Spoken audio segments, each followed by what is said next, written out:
All right. Good afternoon, everyone, and thank you for joining us for the National Pest Management Association's Recruitment and Retention Series. My name is Gregory Canning. I'm the Operations Manager at Economy Exterminators, and I'm Vice Chair of that committee.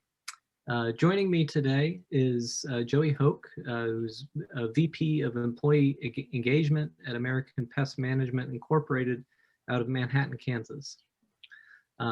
I'll be your facilitator for today's webinar. Before we get started, I do need to take care of a few housekeeping items. First, this webinar will be recorded, and a link to the recording will be provided on NPMA's website in the on-demand section after the webinar has concluded. All of the attendee microphones have been muted, so this will prevent you from being able to verbally ask questions throughout or after the webinar. You are welcome and encouraged to submit written questions throughout the session in the questions box, and I'll be monitoring those questions and asking our speaker, both as we go along and at the end. So today we're excited to have Joey Hoke with us. Joey's been a team member at APM for 14 years. He held positions with the company. He began there as a pest management technician, focusing on residential and commercial clients. And during that time, he helped the company design and test one of the first preventive bedbug programs in the United States in conjunction with BASF. Then, in his next position, he was promoted to technical director, where he was responsible for creating his company's treatment programs and protocols, as well as developing the training standards across the company. Currently, as I mentioned earlier, he's the VP of Employee Engagement. And it's in this last role that he has spearheaded APM's transition to a paperless company. In all of this, during all of this, he somehow found the time to become an associated certified entomologist in 2013 and was named National Technician of the Year by PCT magazine.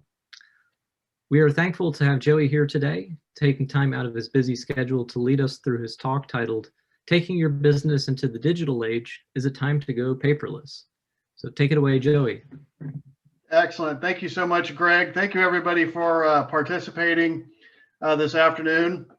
As Greg gave you some of my credentials, I want to add, you know, this topic is very broad, and there's so much information that can be put in here. So I'm coming at this not as an HR expert, but as more of a technician, an operations guy. So I come at this starting our company on this process, not knowing very much. And so I'm hoping to share with you, you know, some of the pitfalls, some of the things you need to watch for if you're thinking about taking your company paperless.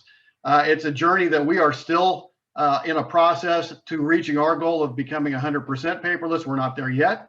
And it is a process. And so hopefully I can share with you just some of the things that I've learned as we've taken our company in that direction. So with that, we'll get right into it. And as the title of the topic today is it time to go paperless? The answer to that is yes, definitively yes, regardless of you know, how big your company is. It's time to start thinking about that process. Now, that doesn't mean you have to reach, you know, go for 100% digital right off the bat. You can do it in steps. There's many ways to take your business into that paperless role. You can do it as I've listed here. You know, you can start by just doing billing and invoicing, or payroll, or, you know, your customer files or your employee files, or any combination thereof.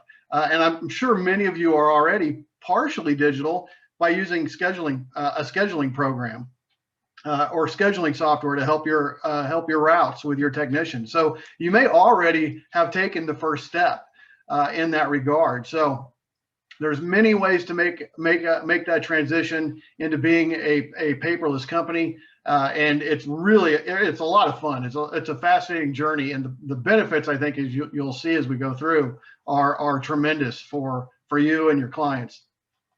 So is there an employee threshold to consider? Is there a size where you should be thinking, should I go paperless? The answer is no. If you're in business, you can be paperless. If it's just you, if you're a one-man operation, or if you're a multi-state operation, it is time to consider being paperless. And I'm sure most of your larger companies are, your national companies. We are American Pest is a small regional company. We have 3 offices, and we have 5 locations where employees work independently from the main office. So, going paperless has made that transition a lot easier, has allowed us to have those employees that work outside of the main office or main offices, gives them access to everything they need to be able to service their customers. So it really doesn't matter. And in fact, it's going to be easier. The fewer employees that you have, the sooner you get into it, it's going to make it a lot easier to make that transition. As your company size grows, there's more wouldn't say roadblocks, but there are more things to consider as you begin the process depending on your company size.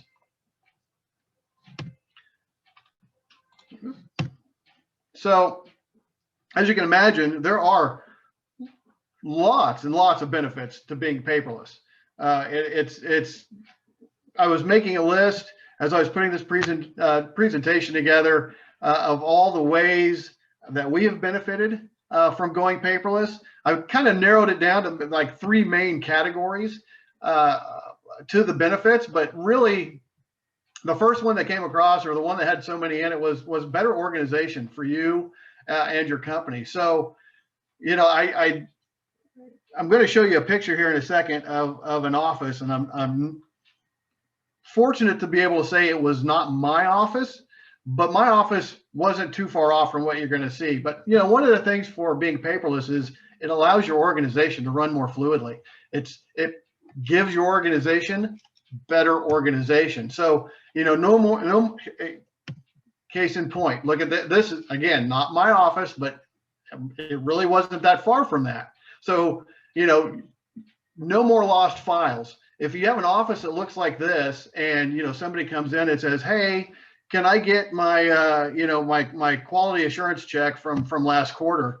and you have to start digging through all this paperwork to find it, that's not very efficient for you. It's not very efficient for the person that's waiting on you to find the files you need. If somebody calls in and they want a verification of employment on one of your employees, and you're digging through stacks of paperwork to get that information, that's not very professional, and it's not very efficient.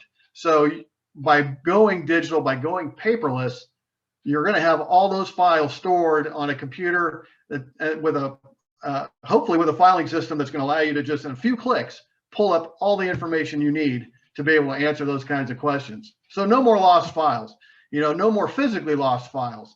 And if you have a good system in place, even if it's digital, even if you are 100% digital, it's going to make finding and retrieving files a lot faster. Even if you forget what you named that file, it's like, oh, I know I put that file somewhere. What did I name it? There's so many ways that you can search on a computer, for those files, that even if you don't remember exactly where you put it, it's not going to take that long to get it. So document searches are a lot easier and a lot quicker. And also, as your company grows, if you do have more than one location, or if you do have technicians that may be working from home, or CSRs that may be working from home, you can have all of your information in one place, that your technicians, that your employees can access that. So it makes it really easy to get information out and to bring information in, because it's going to be centralized, whether that's on a hard drive that you keep in office, or if you're using a cloud-based system. It makes it so much easier because it's all centralized. It's right there, and it's much easier to find. So that's really the organization aspect of it is amazing. Really speeds things up and keeps things moving. But then also improved collaboration. You know, as your company grows, your size of your company, we have 19 technicians spread out around, again, 5 different, not necessarily offices, but 5 different locations that they work out of. You know, so having a system where they have access to everything and where you can communicate with them quicker really improves their ability to be able to focus on the client, because that's what you want them to do. They're out there working. You want them to focus on the client, not on finding paperwork, and not on completing paperwork and making sure that that paperwork is going to the right person or getting to the right, you know, going to the right place. All that can be simplified, and a lot of it can be automated if you're 100% digital. So your inter-office department communication is simplified. You know, it's not a matter of you know, printing something off and running it over to somebody or mailing something out. You know, you're able to do it a lot quicker. And we're going to talk about in an upcoming slide about security and making sure your files are secure. But email is inherently not secure, and we're going to talk about that a little bit more in depth. But you know, email is so ubiquitous to how we do things now. It's like, you know, just send that to me in an email, or let me email you something, and you have to be real careful with that. But as far as collaboration, you know, employee engagement is higher. I have found that as we've gone digital and put more things online, that the employees are resourcing, are finding the resources they need to do their job without having to ask a superior or somebody else. So instead of coming to, you know, calling somebody up and saying, hey, you know, I know we have something on this, or, you know, where do I find this? You know, it's all right there, and they have access to it. You know, for us on our company, they all have handheld devices that are linked to our system, so that they can find everything they need online. If they're at a client's house or a business, and you know, we're dealing with a roach problem, prep sheets are all put right there on their handheld, so they can download that and send it to the client with the instructions that they need to do right there. They don't have to mail something out. They don't have to come back to the office and wait to email it. They can do it right there. And that's what going digital does. That's what being paperless does, is it gives you that structure where you can do that, where you can set these systems up for your clients, for your technicians, for your staff, so that communication is so much better.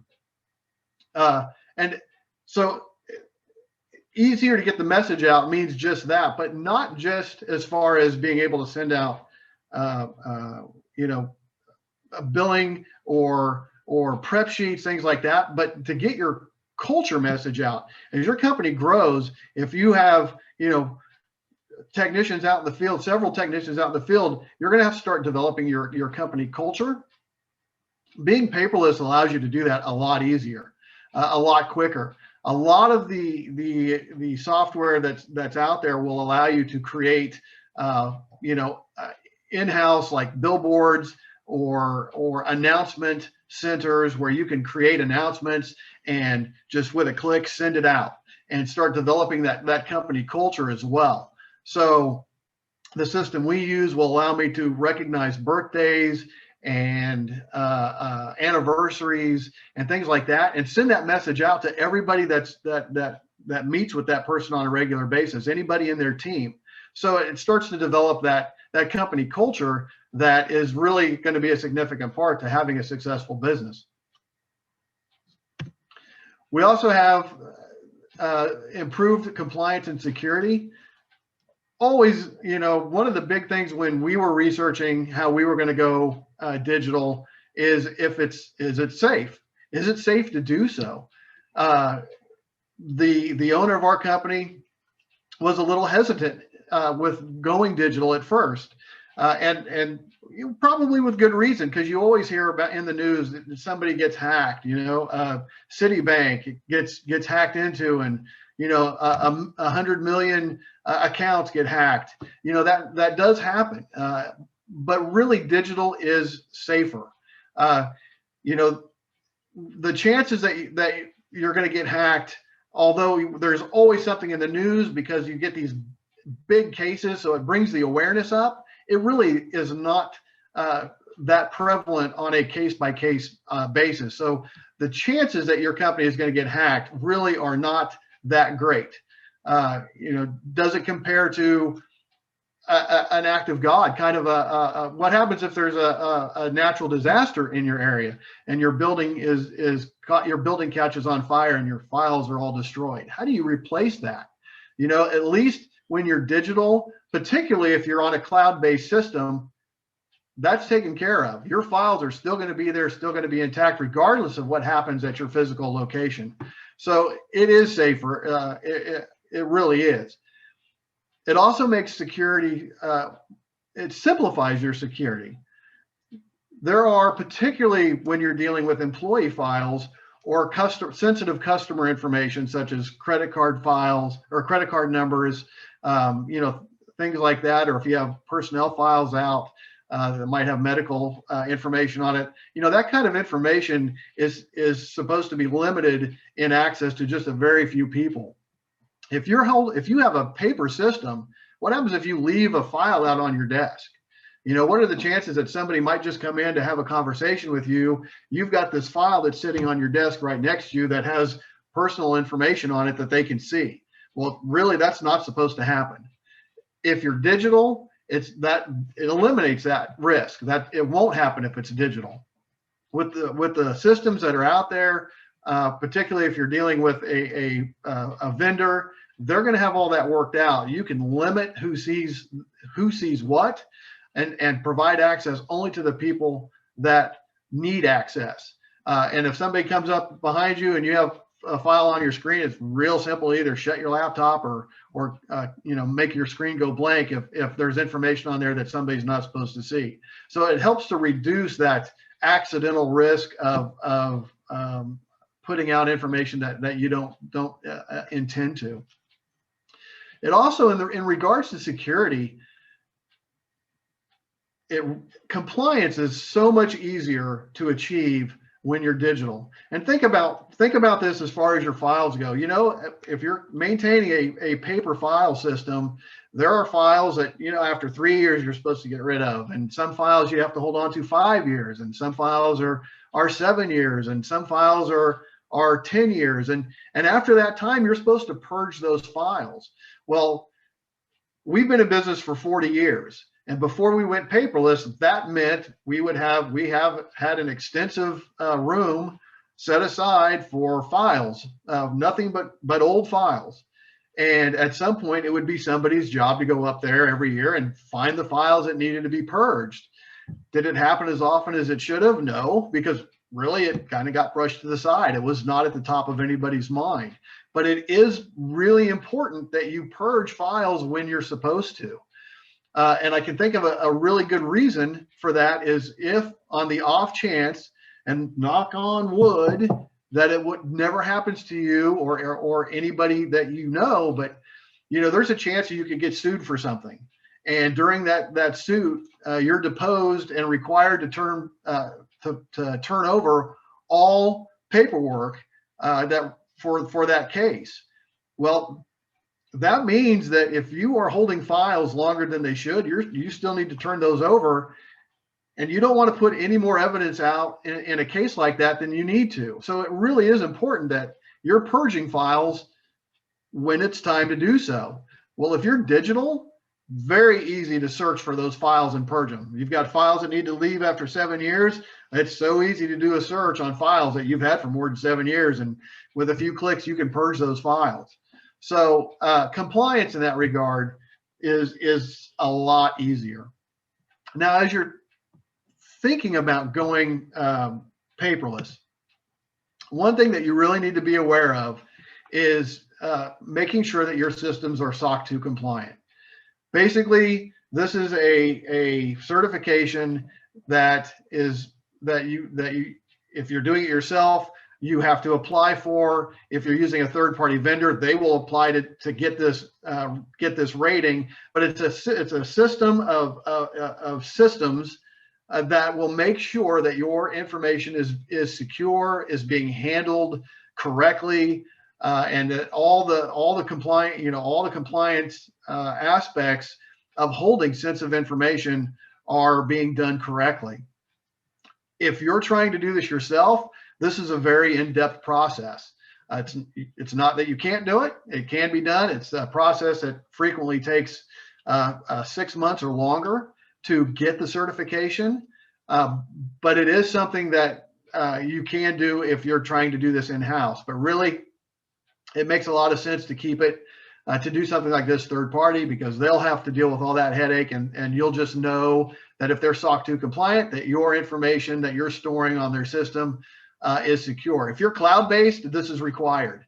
If you're not cloud-based, this is not a requirement, but still highly recommended. And that brings another part of this whole process up. Paperless, you can be paperless as a small company. If you're a 1 or 2 man operation, you can do this in-house.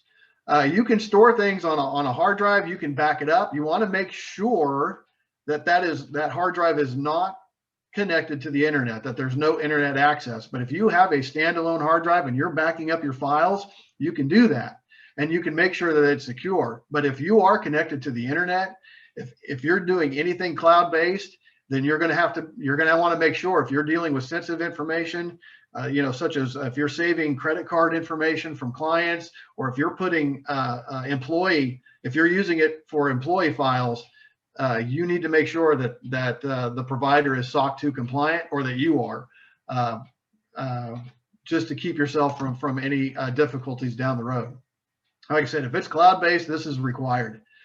So if you're researching companies, if you're looking to go paperless, this is something you want to make sure that any third-party vendor that you deal with, you want to make sure that they're keeping the information, that they are SOC 2 compliant. So it is kind of a big deal. When I started doing this, I didn't really know anything about the compliance issues until I started delving into it. But this is the big one. If you're doing this, if you're looking to go digital, or if you are digital, make sure that if you're using a third party, that they are SOC 2 compliant. They will gladly tell you. They will send you the certificate that they are on request. Or if you're doing it yourself, make sure that you become SOC 2 compliant. So what are some of the advantages? Again, there are just a ton of advantages to going paperless. Obviously, less paper consumed, less postage used, less equipment expense. For us, when we started this process and transitioned into a paperless office, we have experienced about just over a 40% savings in paper and copy usage. So our paper expense dropped by 40%, and we've eliminated. We were paying for 3 copiers. We had rented 3 copiers, or leased 3 copiers. We are down to 1. So that right there is an impressive savings. And obviously, if you're environmentally conscious, if your company's a green company, this is a no-brainer. You're going to save, you're going to consume so much less by being 100% digital. And obviously, less postage. If you're able to send out emails or other notifications, or using another platform, that right there is going to save you a bunch of money. We were sending out 400 or 500 invoices every month before we started to go paperless, and we've cut that back drastically. So has certainly cost savings, and these are just a few. You're gonna, as you go through the process, you're going to see there is a number of ways that you're going to be able to save costs. So depending on how far you go with this process, you might be able to eliminate your office. Now, that doesn't mean eliminate positions. It doesn't mean eliminate your office staff, but you might be able to have them work from home. So if you can do that, how much will that save you? For us, we have 4 CSRs that all worked in our central office. COVID, I'm sure, kind of spurred this for a lot of companies. When we were at the height of COVID, we had everybody start working from home. turned out it worked. It's a pretty good idea. We are not going to have our office staff come back to the office. So in many cases, depending on how your company is set up, you might be able to eliminate that office altogether. So how much would that save you in rent? Or if you own the building, how much will that save you in payments to the bank? Will you be able to repurpose that office space?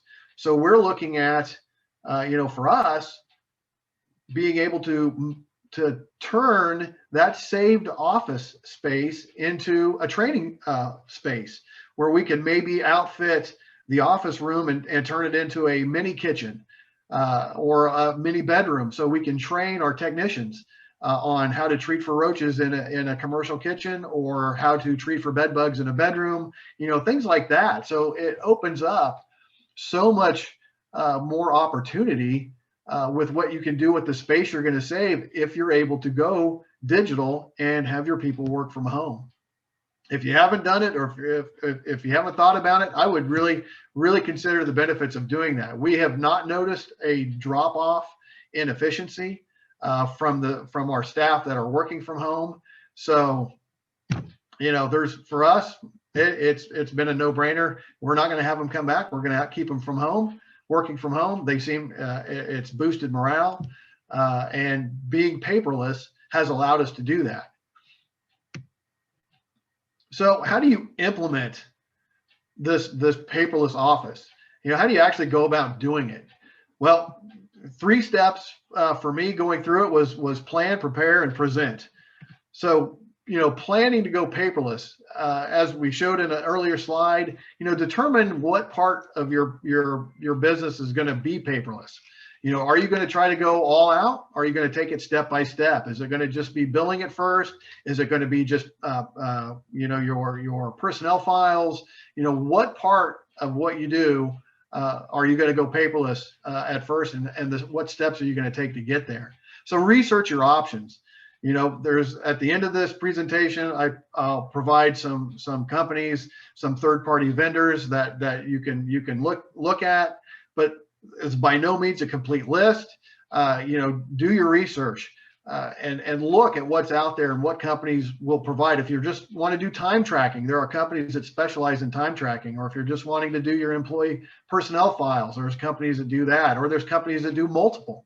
So look at what you want to do and what your ultimate objectives are as you go through this. And are you going to be in-house? Are you going to do it? Are you a small enough company where you can do this in-house, where you can just store everything on a hard drive, that's not connected to the internet, and back things up on a daily basis or weekly basis, or however you want to do it? Can you do it in-house? That's the first step. If not, are you going to outsource it? And how are you going to outsource it? Or are you going to use a cloud-based solution? Just keep in mind, think about this. We talked about being SOC 2 compliant, which is very important. If you're going to be using or storing sensitive information, if you're going to be doing this in-house, trying to do it in-house, and you're going to go cloud-based, just because you might look at a big company, like you're going to use Google Cloud Services, like OneDrive, or Microsoft, like OneDrive or something like that, doesn't mean just because it's cloud-based, it's a big company like that they are SOC 2 compliant. They may have a feature that is, but you may end up having to pay for that. So if you're just using the free OneDrive account that you get when you sign up, because it has plenty of storage and is not very, it's cheap to have, may not mean it's SOC 2 compliant. So you may be putting yourself at risk. So you want to make sure that if you're outsourcing or doing a cloud-based solution, that you are secure, that your services are secure. And again, and always check your local, state, and federal guidelines for that. SOC 2 compliance. You may live in a state that requires additional certifications for storing customer information or employee information, or your locality might. So always make sure that you're checking all of those, your local, state, and federal guidelines. So once you've decided how you're going to do it, you need to prepare. So the first thing would be, if you're doing it yourself, installing the correct software.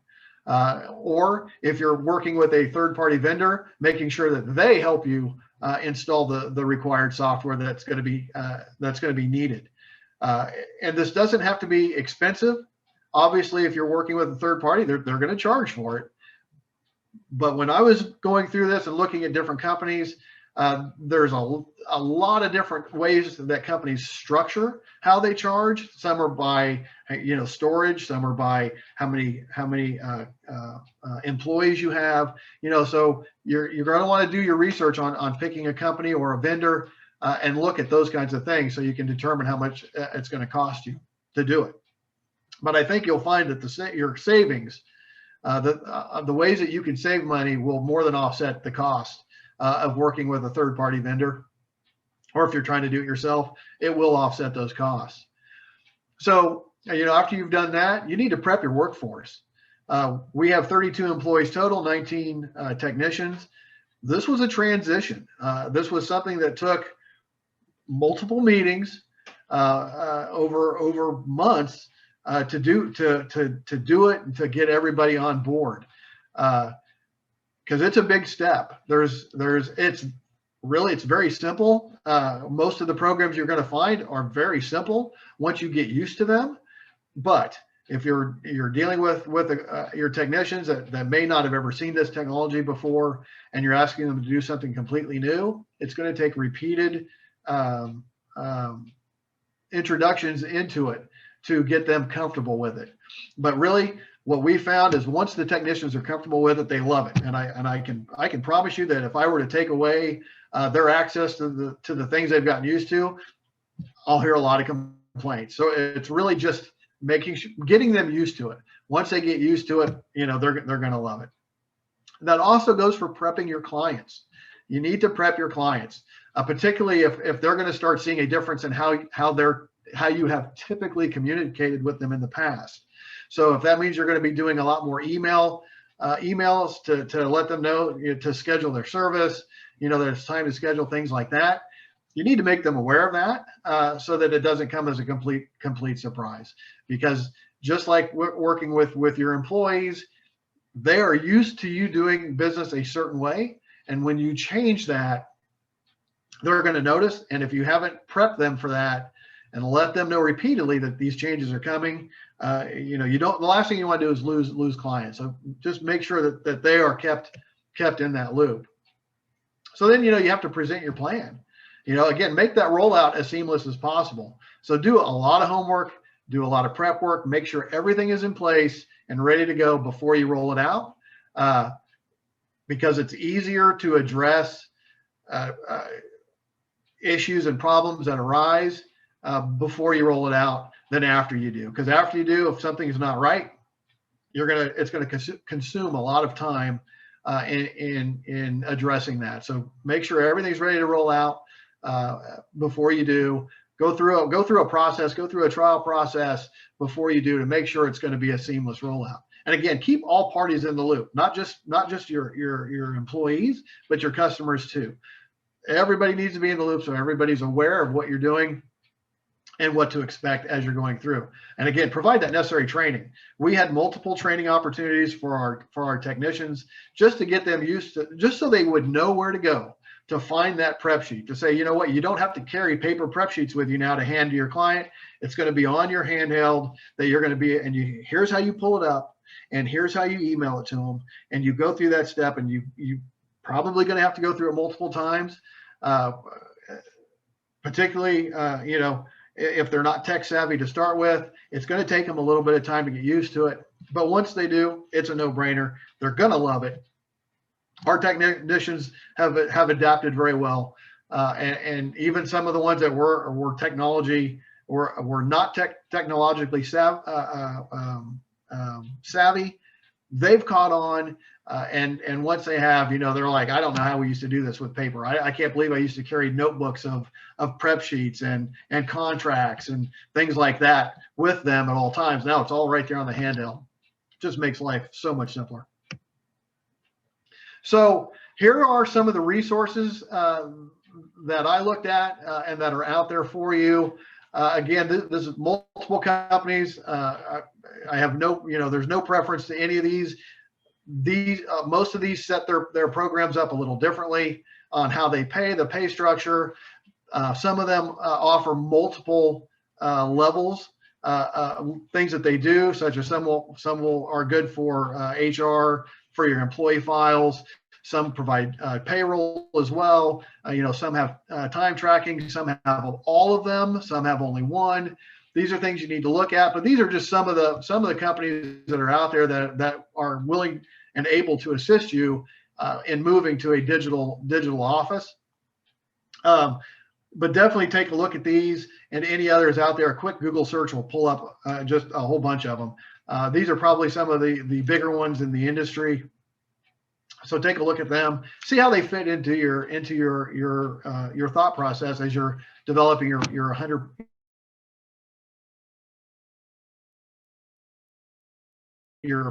digital plan. Look at the NPMA. That's part of what this webinar is today. There's others available to you through the NPMA. Reach out to your NPMA members who are digital. It seems like a lot of times in this digital age, especially with COVID, we're stuck inside and everything we do is online.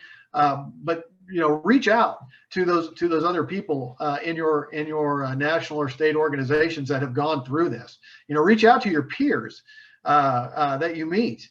Talk to other companies that have done it. I know for me, I reached out to a company that my sister worked for that was kind of in this area. So I reached out to them. My sister was a great resource for this. So I was able to reach out just to find out how they went paperless, the steps that they took, and the things that they did in that regard. And then scheduling. So if you're, these are companies, and some of these companies offer more than just scheduling. But if you want to go start your process by making your routes, putting your routes on a handheld and starting the process that way, here's some companies in the industry that are well known and provide really good services in that regard. And like I said, some of these will provide more than just a scheduling aspect to it. So take a look at these companies, take a look at what's out there for you, because there is an awful lot out there for you. So really, I'm going to call that's about the end of my presentation that I have for you guys. I think I've taken up about 40 minutes of your day. So Greg, if there's any questions that we can address, I'd be more than happy to take those. Yeah, sure. I actually have a question myself. Sure. What was the most difficult part, I think, in training the staff on the new systems and processes when you're making this transition? What kind of advice would you have to help people avoid any common traps or pitfalls? Repetition. Get your plan in place. Go through the procedure. For us, the company, once we did it, the third party that we're using, it was having one point person, which was me, learning the system to the best that I could, so that when we rolled it out to our team, that there was one person that could answer the questions and one person that would show them how to do what they needed to do, and then showing them repeatedly. And I think we need to be told things 7 times before we retain it. That is true, particularly with something that for a lot of technicians or a lot of you out there that haven't used any of these programs or systems. It takes repetition. Having one point person that can answer the questions and then just repetition, I think is the best way to go about that. Okay, good. One other question is you had mentioned that you could either go 100% all at once, or you can do it in stages. What advice do you have for people who get kind of stuck? They're trying to do it in a staged manner and they dip their toes in, and it may not be exactly what they had hoped for. What advice do you have for those people? Take your time. Is the easiest, is probably the most succinct answer I can give. Take your time. You might run into that where it's not what you expected it to be. If that happens, fortunately it didn't happen for us because I've loved it. But you could run into that. is that a factor of the company? If you're using a third-party vendor, are they not providing the services that they promised? You know, in which case you might have to look for a different vendor. And that can be expensive. You don't want to have to start the process over, and that's why the research part at the beginning is so important, to find a partner that's going to be able to take care of it. If you're doing it yourself and you're trying to take care of it yourself, and you run into that problem, well, ask yourself, what about the process is holding you up? What about it do you not like? And at that point, look at those third-party vendors. They might be able to give you a more complete, a more polished system than if you're trying to do it yourself. Great. We do have some time. If anybody has any questions, you can put them in the chat box.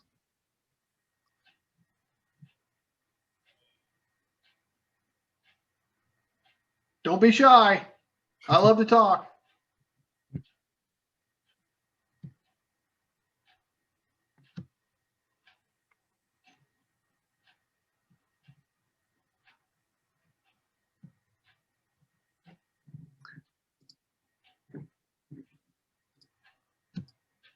Nobody wants to talk? Nobody has questions? I did such a great job. You did such a great job, Joey. I'm wow. You're so thorough. Mm-hmm. All right. Well, thank you very much, Joey. And thank all of you for attending this great presentation as recording in the on-demand section at the NPMA website. So everybody, please have a great day. Thank you, everybody. Thank you.